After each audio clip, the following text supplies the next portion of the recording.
नमस्कार। सुन रहे हैं सम्राट अशोक की गाथा। पिछले अंक में आपने सुना कि किस तरह कलिंग युद्ध के बाद से अशोक विचलित रहने लगा था।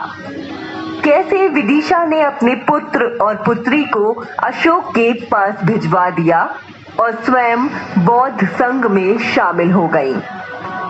अशोक की 4 और भी रानियां थीं। चलिए जानते हैं आगे की कहानी।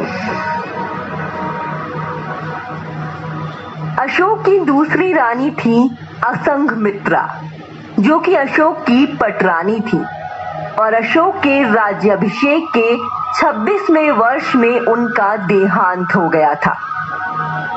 अशोक की एक और रानी थी जिसका नाम था चारुवाकी, जिसके पुत्र का नाम तीवल तिवर था। चौथी रानी का नाम पद्मावती था, जिसके पुत्र का नाम कुणाल था। कुणाल का असली नाम धर्मवर्धन था। जब सम्राट धर्मानुसार राज्य कर रहे थे तब कुणाल का जन्म हुआ था, इसीलिए उसे धर्मवर्धन नाम दिया गया। असंघमित्रा की मृत्यु के 4 साल बाद अशोक ने तिष्यरक्षिता के साथ विवाह कर लिया, जो असल में असंघमित्रा की परिचारिका रह चुकी थी।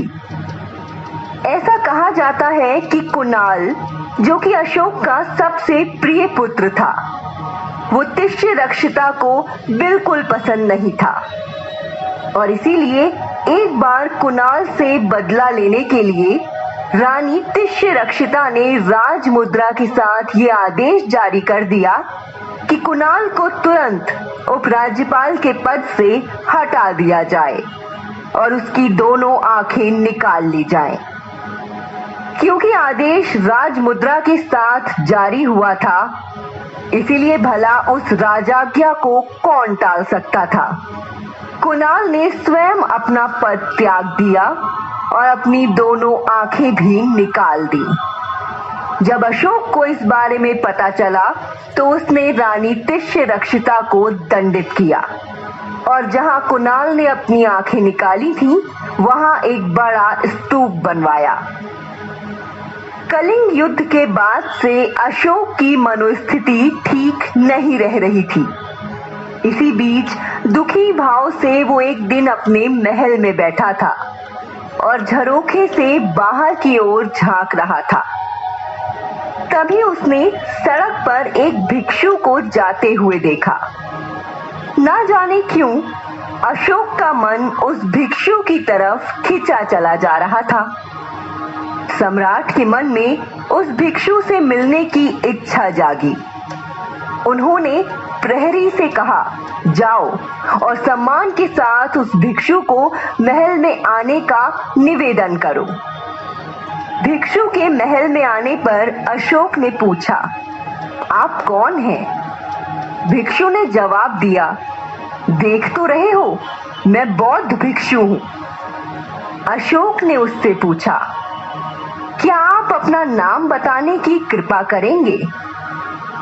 बौद्ध भिक्षु ने अपना नाम न्ययग्रोथ बताया। अशोक को पहचानते देर ना लगी कि ये उसके भाई सुसीम का पुत्र यानी कि उसका भतीजा है।